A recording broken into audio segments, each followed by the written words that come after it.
조선여어를 찾아주셔서 감사합니다. 구독과 좋아요, 알림 설정 부탁드립니다. 서리빨이 내려앉은 기와지붕 아래 이른 아침의 정막을 깨뜨리며 대문을 두드리는 요란한 소리가 울렸습니다. 마당을 쓸던 머슴 오동이는 깜짝 놀라 빗자루를 놓고 대문 앞으로 달려나갔지요. 문을 여니 험상궂은 사내들이 여럿 몰려와 서 있었고 그 선두엔 김진사라 불리는 사내가 눈을 부라리고 있었습니다. 최영감은 어디 있느냐? 빚 갚을 날이 얼마 남지 않았는데 어째 기별도 없느냔 말이다. 아직 이른 아침이옵니다. 곧 불러올 터이니 잠시만 기다려 주십시오. 그러나 김진사는 말릴 틈도 주지 않고 마당 안으로 성큼 들어서더니 안채를 향해 목청을 높였습니다. 갚지 못할 거면 빌리지나 말던가. 이제 와서 무슨 똥배짱이요. 그래, 딸년이라도 내놓으시오. 얼굴이 반반하니 기생집에 넘기면 빚쯤은 털고도 남겠소. 이내 안채 문이 덜컥 열리며 야윈 낯빛의 최영감이 불이 나게 모습을 드러냈습니다. 초췌한 몰골로 외투자락도 제대로 여미지 못한 채였지요. 왜 이러는가, 김진사. 기한은 아직 보름이나 남았는데 그 사이에 어찌든 방도를 찾아보겠노라. 내가 지난번에도 말하지 않지 않았나. 헛말은 이골이 났소. 그 입놀림으로 날 몇 해나 속였소. 오늘은 못 넘기니 어서 내놓으시오. 그때 안채 문 뒤편에서 젊은 처자가 조심스레 나왔습니다. 하얗게 질린 얼굴로 아버지 뒤에 선 그녀는 무슨 영문인지 몰라 떨리는 목소리로 물었지요. 아버님, 이게 무슨 일이옵니까? 무슨 일? 이년이 아직도 사정을 모르는 모양이로구나. 너 그 아비가 빚을 지고는 이제 와서 갚지도 않고 버티고 있지 않느냐. 그러니 너라도 팔아야지 안 그렇소? 김진사는 턱짓으로 뒤에 선 사내들에게 신호를 보냈습니다. 곧이어 거친 손들이 뻗어 옥선이의 팔을 움켜잡았지요. 바로 그 순간 이를 보다 못한 머슴 오동이 앞으로 튀어나왔습니다. 그는 한 걸음에 달려들어 건달패 앞을 가로막으며 팔을 벌렸습니다. 이 무슨 짓입니까? 아무리 빚이 있다 한들 여염집 아씨의 옷자락을 사내들이 함부로 잡아채다니요. 이놈이 미쳤구나. 천것이 누구 앞이라고 목소리를 높이느냐? 나서선 안 될 줄은 압니다. 허나 이건 너무하지 않습니까? 아씨께서 무슨 죄가 있으시옵니까? 기한이 남았다면 그만큼은 기다리셔야 도리가 아니겠습니까? 뭐라? 지금 나를 가르치려 들어. 말을 마치자 김진사는 거침없이 오동의 뺨을 갈겨버렸습니다. 묵직한 손등이 오동의 얼굴을 후려쳤고 오동의 고개가 옆으로 획 꺾였습니다. 곧이어 건달패 하나가 다가와 오동의 가슴팍을 걷어찼습니다. 머슴놈 주제에 어디서 주둥이를 놀려. 오동이는 나가 떨어지듯 주저앉았지만 이를 악문 채 다시 일어났습니다. 한쪽 눈에서 피가 맺히고 입가가 찢어졌지만 그는 말없이 다시 두 팔을 벌려 길을 막았습니다. 때리셔도 좋습니다. 저에게 마음껏 화를 푸십시오. 그러고 마음 푸시고 돌아가 주십시오. 그 말에 마당은 일순 조용해졌습니다. 건달패들마저 멈칫하고 김진사 또한 한쪽 손을 움켜쥔 채 숨을 몰아쉬었습니다. 잠시 뒤 김진사는 코웃음을 치며 말했습니다. 됐다. 더 뱉다가는 숨 넘어가겠구나. 사흘이요, 최영감. 사흘 안에 한 푼도 못 내면 다음엔 우리도 빈손으로 가진 않을 거요. 그리하여 마당을 떠나는 발자국 소리만이 남았고 오동이는 부어오른 얼굴로 그 자리에 서 있었습니다. 누구도 그를 말리지 않았고 하얗게 내리는 눈발만이 조용히 그의 어깨 위로 내려앉았지요. 그날 밤 옥선이는 좀처럼 잠을 이루지 못하고 마당으로 나왔습니다. 차가운 바람이 가지 끝을 스치고 고요한 정원엔 달빛만이 길게 내려앉아 있었습니다. 그녀는 한켠에 서서 낮의 일을 곱씹고 있었습니다. 사내가 자기 몸을 던져 길을 막던 순간이 자꾸만 떠올랐지요. 그때였습니다. 뒤편에서 조심스러운 발소리가 들려왔고 고개를 돌리자 어스름한 그늘 너머로 오동이가 허리를 숙이며 다가오는 모습이 보였습니다. 밤이 깊었사온데 어찌 밖에 나와 계십니까? 잠이 오지 않아서 바람 좀 쐬고 있어. 오동이야말로 이 밤에 무슨 일로? 나질이 마음에 걸려 혹여 아씨께서 불편하셨을까 걱정이 되어 잠이 오지 않았사옵니다. 어찌 그리까지 했니? 내가 알던 너는 말수가 적고 마당 일에만 열중하던 사람이었거늘. 오늘처럼 나서는 모습은 처음이었어. 오동이는 한동안 말이 없었습니다. 입술을 한번 굳게 다물고 잠시 뒤에야 조심스레 입을 열었습니다. 감히 입에 담을 일이 아니오나 숨길 수 없는 마음이라 말씀을 올리겠사옵니다. 아씨께서 어찌 들으실지 두렵사옵니다. 듣고 싶어.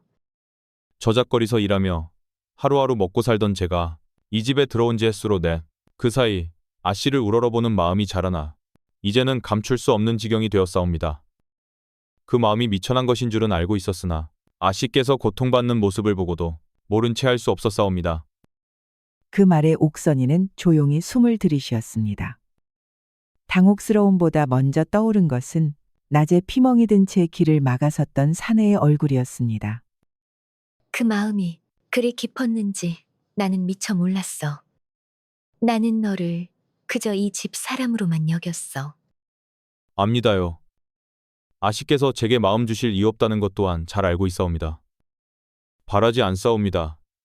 다만 그리 말씀을 올릴 수 있었던 것만으로도 족합니다요. 말을 마친 오동이는 허리를 숙여 인사를 올리고 고개를 들지 않았습니다.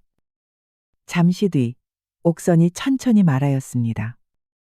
신분이 다르다 하여 마음까지 금을 긋는 것이 옳은지는 나도 모르겠어. 허나 너의 진심은 분명히 마음에 남았어. 말을 마친 그녀는 이내 등을 돌려 발걸음을 옮겼습니다. 뒤를 돌아보지는 않았으나 그녀의 귓가엔 아직도 사내의 말이 맴돌고 있었습니다. 달빛은 고요히 정원을 비추었고 오동이는 말없이 그 자리에 서 있었습니다. 며칠 뒤 장이 서는 날이었습니다. 옥선이는 약재를 사러 나왔고 오동이는 짐을 들어주는 인물로 따라붙었지요. 두 사람은 사람들로 북적이는 시전 골목을 따라 걷다가 잠시 인적이 드문 골목 어귀로 몸을 옮겼습니다.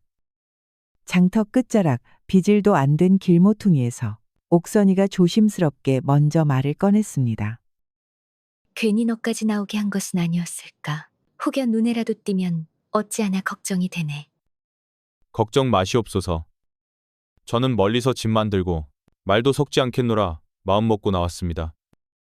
허나 아씨의 목소리를 들으니 그 결심이 흐려지옵니다. 옥선이는 길가에 쌓인 쌀가마니 틈에 몸을 가리듯 기대고 조용히 눈을 내리깔았습니다. 오동이는 바짝 다가서진 않았으나 그 눈길만은 놓치지 않았습니다. 요 며칠 너를 마주하지 못하니 괜히 마음이 어지럽더구나. 자꾸만 전에 나눈 말이 떠올라 잠이 오질 않았어. 저 또한 그러하옵니다. 이 마음을 어찌해야 할지 낮엔들에서 괭이를 들어도 밤이면 한숨만 품속에 쌓이옵니다. 오동이와 옥선이는 장을 보면서 그렇게 남몰래 소중한 마음을 나눴습니다. 집으로 돌아가는 길이 아쉬울 정도였지요. 오동이는 평범했던 장 보는 일이 이렇게까지 가슴이 벅찬 경험이 될 줄은 몰랐답니다. 며칠 뒤, 이른 아침. 낙엽이 바람 따라 수북이 쌓인 사랑채 마루에 갑작스레 중매쟁이 하나가 나타났습니다. 최영감은 졸린 눈을 비비며 급히 사랑채로 나와 손님을 맞았지요. 영감님, 좋은 소식 하나 물고 왔습니다. 한양서 내려온 김참봉 대계에서 영감님 따님과의 혼사를 희망하신답니다. 김참봉이라면 혹시 예전 형조에 계셨던 그 김공말이요? 바로 그분이옵니다. 벼슬은 그만두셨지만 지금은 상단도 거느리고 장사로 크게 일으켜 한양 좌포도청 사람들도 그 집 물건을 쓴다 하지요. 지금쯤이면 영감댁 빚쯤은 눈도 깜짝 않고 막아내실 분이옵니다. 최 영감은 순간 말을 잇지 못하고 천천히 찻잔만 들었다 놓았습니다. 계절처럼 기울어가는 집안을 생각하면 덥석 받아야 할 혼처였지요. 그 시각 내실에 있던 옥선이는 사랑채에서 오가는 목소리를 엿듣고 말았습니다. 그녀의 얼굴은 순식간에 창백해졌고 곁에서 바느질하던 유모가 손을 멈췄습니다. 아씨, 괜찮으시옵니까? 얼굴이 하얗게 질리셨사옵니다. 나는 어찌해야 하느냐. 아버님의 뜻을 거스를 수는 없고 그렇다고 내 마음을 속일 수도 없구나. 유모는 말없이 옥선의 손을 꼭 쥐어주었을 뿐이었습니다. 한편 사랑채에서는 혼담이 본격적으로 오가고 있었습니다. 최 영감은 눈을 감은 채 턱을 매만지다 입을 열었습니다. 허나 김참봉께서 나이가 지긋하시다. 들었는데 예, 54 되셨습니다. 본처도 계시지만 자손이 없어 걱정이라 하옵니다. 따님께서 들어가시면 집안도 든든히 받쳐주시리라 하셨지요. 게다가 빚도 다 정리해 주신다 하시니 이보다 좋은 혼처가 또 어디 있겠습니까요? 최 영감은 긴 숨을 내쉬며 마루 끝에 고여든 햇살을 바라보았습니다. 딸과 상의해보고 답을 드리겠소. 오래 기다리시진 못한답니다. 다른 집 교수도 함께 알아보는 중이라 하시거든요. 그날 늦은 아침 옥선이는 자리를 뜨지도 못한 채 병풍 너머로 들려오는 사랑채의 대화를 가만히 듣고 있었습니다. 김참봉이란 이름, 54이라는 나이, 이미 아내가 있다는 말까지. 말끝마다 집안을 일으킬 기회라며 아버지의 목소리가 낮게 떨리고 있었습니다. 그녀는 두 손을 무릎 위에 얹은 채 한마디도 내뱉지 못하고 그저 굳은 눈으로 앞을 바라보고 있었지요. 곁에서 뜨개질하던 유모가 조심스레 물었습니다. 많이 놀라셨사옵니까? 아버지께서 정하신 일이니 마음대로 되지는 않겠지. 허나 마음이라는 게 뜻대로 되지 않을 때가 많사옵니다. 그 말에 옥선이는 담은 입술을 더욱 굳게 다물고 고개를 숙였습니다. 이제는 더 이상 누군가에게 말도 꺼낼 수 없을 것 같았지요. 그날 저녁 최 영감은 마루 앞을 서성이다가 이윽고 안채 문을 열고 들어섰습니다. 불러 앉힌 옥선을 앞에 두고 한참을 망설이다가 입을 열었지요. 옥선아, 아비가 어려운 부탁을 하려 한다. 김참봉과의 혼사 말씀 맞지요? 최 영감은 고개를 끄덕였습니다. 그 눈빛엔 체념이 깊게 깔려 있었지요. 내 마음을 모르는 바 아니나 이 집안을 살릴 방도가 달리 없구나. 제게 조금만 시간을 주시겠습니까? 마음을 가다듬을 틈이라도 주셔야 할 듯하여요. 알겠다. 허나 오래 미룰 순 없단다. 그날 밤 옥선은 등불을 끄고도 잠들지 못했습니다. 소미불을 덮은 채 눈을 감았으나 속은 뒤집힌 듯 불편하고 가슴엔 눈물만 가득 차올랐지요. 혼례날이 불과 며칠 앞으로 다가온 밤, 옥선이는 홀로 후원으로 나왔습니다. 이제는 마지막일지도 모를 그와의 만남을 위해서였지요. 오동야, 이 밤중에 나와 있느냐? 잠시 뒤 그늘 아래서 오동이 조용히 모습을 드러냈습니다. 며칠 새 야윈 얼굴에 수심이 깊게 내려앉아 있었지요. 아씨께서 오실 줄 알고 기다리고 있었사옵니다. 두 사람은 아무 말 없이 서로를 바라보다 논시오를 불켰습니다. 말하지 않아도 이 밤이 마지막임을 알고 있었지요. 미안하구나, 오동아. 아버님의 뜻을 거스를 수가 없었어. 집안을 살리려면 그 길뿐이라 하시니. 죄송하옵니다. 아씨. 괜한 마음 고생시켜드렸습니다. 옥선이는 품에서 은비녀 하나를 꺼냈습니다. 손끝이 살짝 떨리고 있었지요. 이것을 가져가거라. 내 마음이 담긴 것이니 부디 잊지 마라. 아씨, 어찌 감히 이런 귀한 것을. 받거라. 다른 건 아무것도 못 주지만 이건 내 진심이다. 오동이는 떨리는 손으로 그 비녀를 받았습니다. 그 순간 말없이 굵은 눈물 한 줄기가 그의 뺨을 타고 흘러내렸습니다. 밤이 한 자락 밀려가고 새벽빛이 머뭇거리며 동쪽 하늘에 스미던 무렵이었습니다. 이제는 헤어질 시간이 다가왔지요.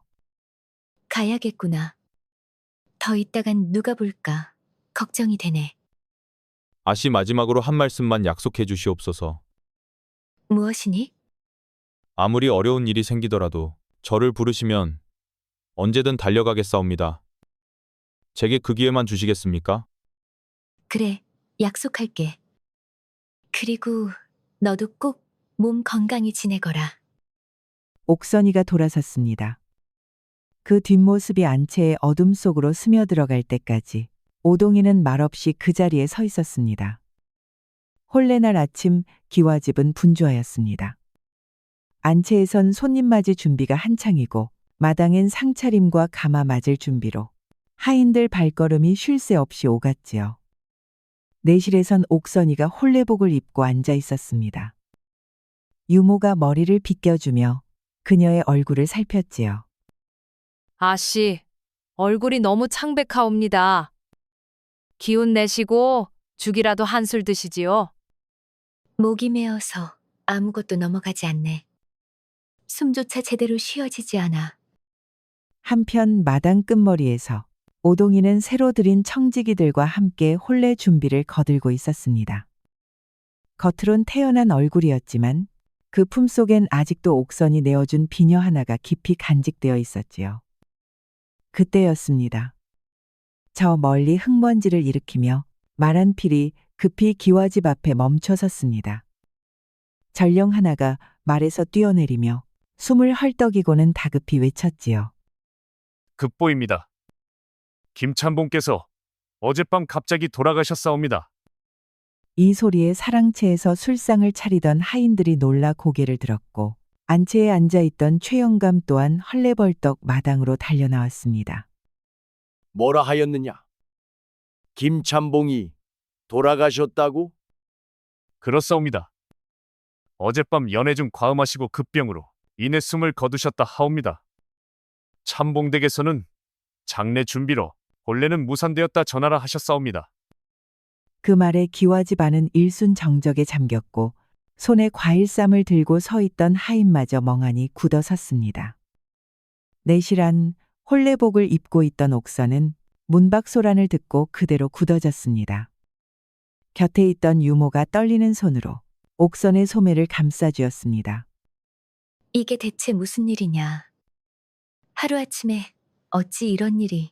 이 또한 하늘의 뜻이라 여겨야지요. 어찌 사람이 감히 그 이치를 알 수 있겠사옵니까? 옥선이는 말없이 눈을 내리깔았습니다. 마음 한구석에선 풀어지듯 안도감이 일었지만 또 다른 한편에선 걱정이 짙게 피어오르고 있었습니다. 그럼 이제 집안 빚은 어찌한단 말인가? 아버님은 또 얼마나 상심이 크실지. 오동이 또한 마당 한편에서 그 소식을 듣고 있었습니다. 한참을 말없이 땅바닥만 내려다보던 그는 이내 천천히 고개를 들었습니다. 눈빛엔 처음으로 희미한 희망이 스쳐가고 있었습니다. 해가 기와 너머로 기울기 시작할 무렵 사랑채 마루에 앉은 최영감의 얼굴엔 깊은 주름이 드리웠습니다. 그의 앞으론 덜덜 떨리는 찻잔만이 남았지요. 그때였습니다. 마당을 울리는 말발굽 소리와 함께 김진사가 건달패를 거느리고 다시 들이닥쳤습니다. 영감, 더는 못 기다리겠소. 김참봉이 죽었으면 약속도 다 틀어진 것 아니오. 김진사, 제발 단 사흘만 더 시간을. 또 사흘 또 기다려. 이제 나의 딸을 데려가서 팔든 말든 해야겠소. 김진사는 곧장 건달패들에게 눈짓을 주었고 몇몇이 안채 쪽으로 발을 들이려는 찰나 멈추시오. 대문이 벌컥 열리고 박훈장이 근처 술라 포졸들을 이끌고 안으로 들어섰습니다. 포졸들은 창을 짚은 채 김진사의 무리를 막아섰고 마당은 금세 숨죽인 정적에 휩싸였지요. 김진사, 네 집에 함부로 들어와 소라니요. 일이 동네가 들썩일 만큼 일을 벌이면 법에 저촉될 수 있소이다. 훈장 어르신, 이건 사사로운 재무 문제지. 무력으로 막을 일은 아니지 않소. 사사롭다 하여 남의 집딸을 납치하듯 끌고 가는 것이 어찌 도리인가. 당장 물러가시오. 이 일은 내가 지켜보겠소. 김진사는 이를 갈며 뒤돌았습니다. 좋소. 이틀이다. 이틀 안에 해결 못하면 다음엔 포졸도 어쩌지 못할 일이 벌어질 거야. 그 말만 남기고 김진사 일행은 마당을 빠져나갔습니다. 마당이 조용해지자 최영감은 촛불 곁에 앉아 숨을 내쉬었습니다. 이제 정말 어찌해야 할지 모르겠구나. 그때 조심스런 발소리와 함께 오동이가 사랑채 문 앞에 섰습니다. 주인어른, 잠시 말씀을 올려도 되겠사옵니까? 오동이냐? 들어오너라. 방 안으로 들어선 오동은 곧장 무릎을 꿇고 절을 올렸습니다. 이 집안의 빚, 제가 갚아보겠사옵니다. 네가 어떻게? 가진 것은 몸뚱이뿐이나 장터에서 곡물 장사를 시작해보겠사옵니다.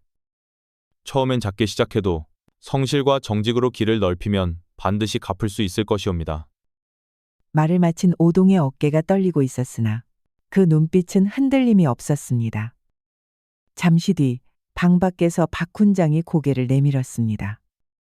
방금 너의 말 내 다 들었다. 네 마음이 참으로 곱고 간절하구나. 그런 마음이라면 내가 소개해 줄 리가 있다.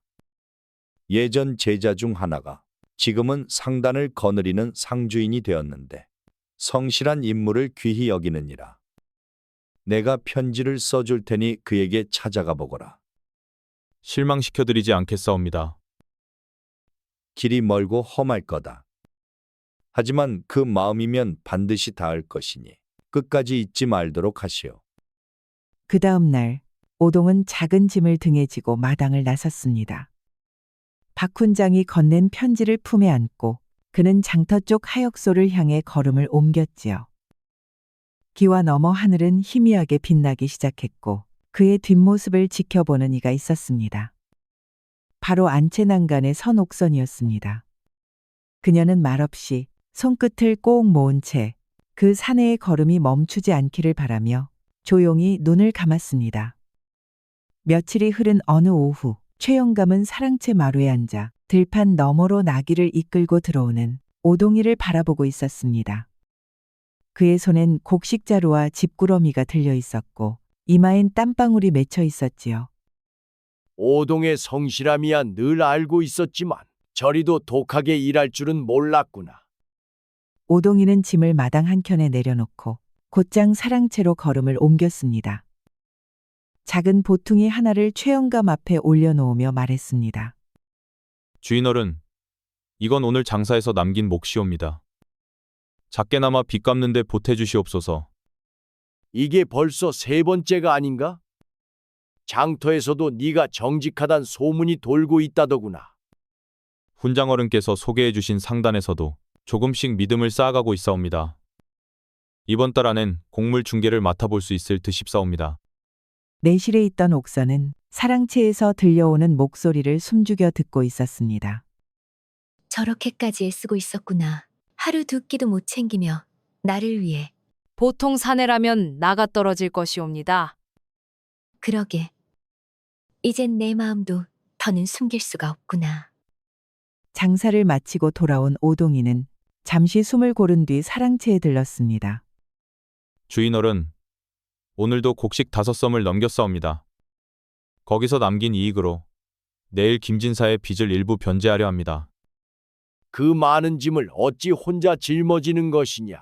이 집을 살리겠다는 네 마음은 고맙다만. 저는 미련한 사내일 뿐이오나 일할 수 있는 손과 시간은 누구 못지않사옵니다. 1년, 아니 3년만 주신다면 꼭 이 집을 제자리로 돌려놓겠사옵니다.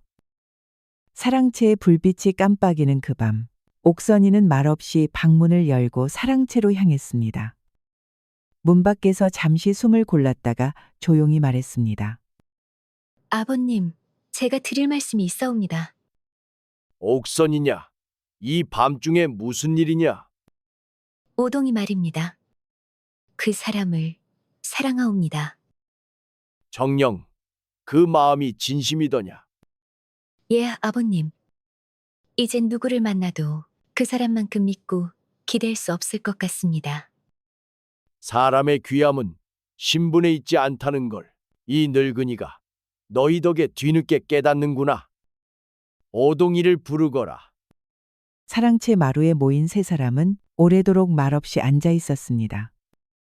이윽고 최영감이 깊은 숨을 토하며 말문을 열었지요. 내가 너무 많은 것을 거꾸로 보고 있었구나. 신분이 어쩌고, 체면이 어쩌고, 허나 이젠 알겠다. 사람의 값어치는 출신이 아니라 마음에 있는 것이란 걸.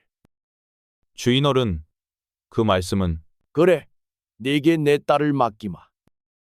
너야말로 진정한 사위감이다. 아버님, 정말이십니까? 오동이가 아니었으면 이 집은 벌써 무너졌다. 그 정성과 성실함을 어찌 모른 척 하겠느냐. 이제는 나보다 너를 더 믿을 만하구나. 오동이는 감격에 벅차 눈시울을 붉혔고 옥선이 또한 끝내 눈물을 참지 못했습니다. 주인어른, 아니 아버님. 평생 이 은혜를 잊지 않겠사옵니다. 그로부터 한 달 후 한양시장에 자리 잡은 오동의 곡물가게는 이미 장안에서 소문난 신뢰의 상점이 되어 있었습니다. 손님, 이 쌀은 올해 햅쌀 중에서도 가장 좋사옵니다. 한번 믿어주시지요. 역시 오동 서방답구먼. 다른 집보다 돈을 조금 더 내도 자네 가게만 오게 된다니까. 가게 안팎 깬 사람이 끊이지 않았고 오동의 신용은 곧 시장의 화제로 이어졌지요. 그 수입으로 오동은 매달 김진사에게 약속한 금액을 틀어짐 없이 변제해 나갔습니다. 그 덕분에 이제는 김진사가 집을 찾아와 고함을 치는 일도 자취를 감추었지요. 그날 오후 사랑채에 앉은 최영감은 창밖으로 시장으로 향하는 오동의 등을 지켜보고 있었습니다. 저놈 참 대단한 사내야. 새벽부터 밤까지 한숨도 없이 뛰니 말이다. 그때 박훈장이 사랑채를 찾았습니다. 영감, 좋은 소식이 있어 들렀소. 오동이가 요새 상단 쪽에서도 인정받고 있다하오. 정말 놀랍구려. 요 며칠 새 김진사도 기세가 쑥 들어가서 집 근처엔 얼씬도 않더이다. 창호 너머 두 사람의 이야기를 듣고 있던 옥선은 가만히 창문을 닫고 조용히 웃음을 지었습니다. 오동이, 정말 고맙구나. 내가 너를 택하길 참 잘했어. 곁에서 물수건을 개고 있던 유모가 살며시 고개를 들고 말했지요. 아씨, 오동이 같은 사내는 하늘이 내린 인연이옵니다. 정령복 받으신 것이지요? 그날 해질 무렵 오동이 장사를 마치고 돌아가던 중 골목 어귀에서 낯익은 얼굴이 어슬렁거리며 다가왔습니다. 김진사였지요. 이놈, 오동이 맞지 않나? 요즘 장사 잘 된다는 말이 떠돌더니 그 말이 헛소문은 아니었구먼. 김진사 어르신, 다행히 주변의 도움으로 조금씩 자리 잡고 있사옵니다. 약속드린 대로 매달 빚은 잊지 않고 변제해 나가고 있사오니 그럼 변제는 잘 받아야지. 그래도 말은 곱게 하니 듣기 좋구먼. 요즘은 영감네 집에 들를 일도 줄었으니 나야 편해졌지. 김진사는 힐끗 오동의 옷차림과 손에 굳은 살을 흘겨보더니 썩은 미소를 지으며 고개를 끄덕였습니다. 네 한마디만 하겠네. 사람이 너무 잘 나가면 또 금방 꺾이기도 하는 법이야. 허나 자네는 워낙 독하게 굴던 놈이니 어디까지 가는지 한번 보자고. 그렇게 말하며 김진사는 돌아섰지만 그 발걸음엔 예전만큼의 당당함이 없었습니다. 오동이는 말없이 그 뒷모습을 지켜보았습니다. 해가 서산 너머로 넘어가고 마당엔 붉은 기운이 물들어 있을 무렵 장사를 마치고 돌아온 오동을 향해 옥선이가 발걸음을 옮겼습니다. 오늘도 수고 많았겠다. 장사는 어찌 되었어? 다행히도 좋은 거래가 있었사옵니다. 이제 남은 빚도 머잖아 모두 변제할 수 있을 것 같사옵니다. 정말 기쁘구나. 너의 성실함이 드디어 결실을 맺었어. 아씨의 믿음이 있었기에 가능한 일이었사옵니다. 이제 당당히 혼례를 청할 수 있겠사옵니다. 그날 밤 사랑채 안에 등불이 조용히 깜빡이고 있었습니다. 최영감은 책상 앞에 앉아 서책을 뒤적이다 말고 천천히 고개를 들었습니다. 오동이 녀석, 저렇게까지 하니 이젠 내 마음도 굳어지는구나. 그때 유모가 조심스레 문을 두드렸습니다. 영감님, 아씨께서 뵙고자 하십니다. 잠시 뒤 옥선이 고개를 숙이고 방 안으로 들어왔습니다. 그의 눈엔 어느덧 어른스러움이 배어 있었지요. 아버님, 잠시 말씀을 나누고 싶습니다. 그래, 이리 오너라. 옥선은 아버지 앞에 조심스레 무릎을 꿇었습니다. 오동은 비천한 신분이지만 누구보다 바르고 굳센 사람입니다. 그 사람과 함께 살고 싶사옵니다. 내 딸이 이런 말을 다 하다니. 그래, 너의 진심도 알겠다. 그는 서랍을 열고 오래된 은가락지 하나를 꺼내 옥선에게 내밀었습니다. 이건 내 어미가 남긴 것이지. 언젠가 네 혼례날 전해주려 했던 것이었으니 이제 때가 되었구나.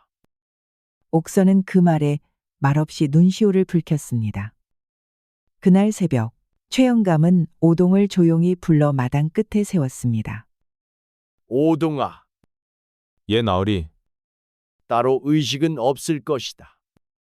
그저 앞으로 내 딸을 웃게 해주면 그것으로 족하다. 오동이는 무릎을 꿇고 고개를 깊이 숙였습니다. 목숨을 다해 그러겠사옵니다.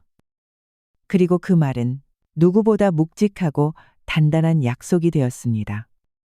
그날 저녁 오동이는 장사에서 돌아와 마루 끝에 앉아 석양을 바라보며 한참을 생각에 잠겨 있었습니다. 이제 빚도 거의 다 갚았고 아씨와의 혼례도 허락받았으며 살림도 제법 자리 잡혔으니 그는 고개를 들고 하늘 끝에 걸린 붉은 노을을 바라보았습니다. 허나 여기서 멈출 수는 없겠사옵니다. 그 결심은 곧바로 실천으로 옮겨졌습니다. 오동이는 박훈장을 찾아가 자신이 글을 배우고 싶다 말했지요. 훈장 어른, 부끄러운 청이옵니다. 글을 배우고 싶사옵니다. 늦은 나이라 하나 마음은 간절하옵니다.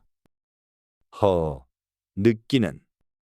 마음이 곧으면 때는 늦지 않은 법이지. 좋다. 내 사심 없이 가르쳐보마. 그날부터였습니다.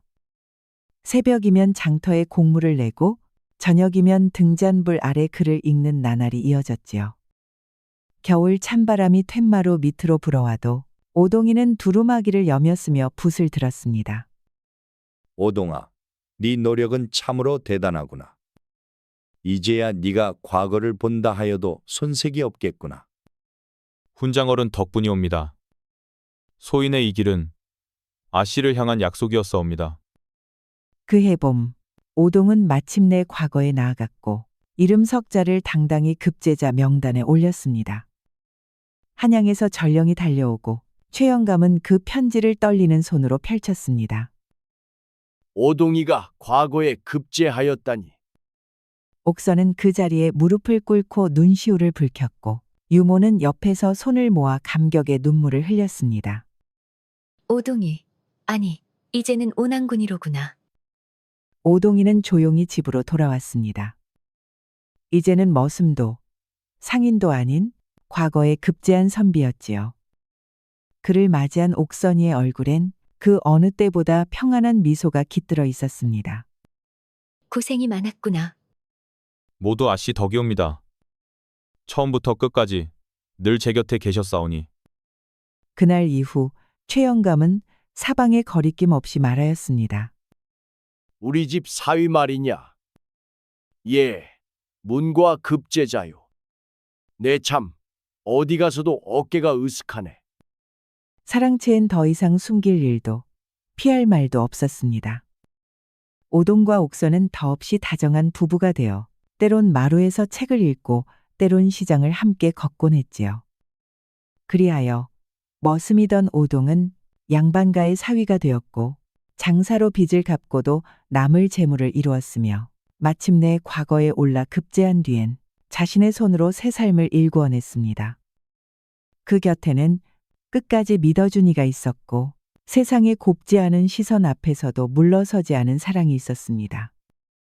그 두 사람은 누구보다 어렵게 얻은 하루하루를 누구보다 고요하고 단단하게 살아냈습니다. 바람이 마당을 쓸고 지나가도 그 집의 웃음은 흐트러지지 않았습니다. 그리고 이 이야기를 덮으며 우리는 법구경 한 구절을 떠올리게 됩니다.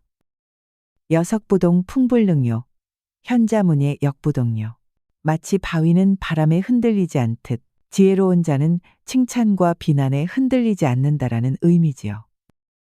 그리하여 누가 비웃었든 누가 의심했든 오동이는 흔들리지 않았고 그 마음 하나로 세상에 길을 냈으며 그 길 끝에는 한 사람의 복된 삶과 또 다른 사람의 믿음이 조용히 꽃을 피웠던 것입니다.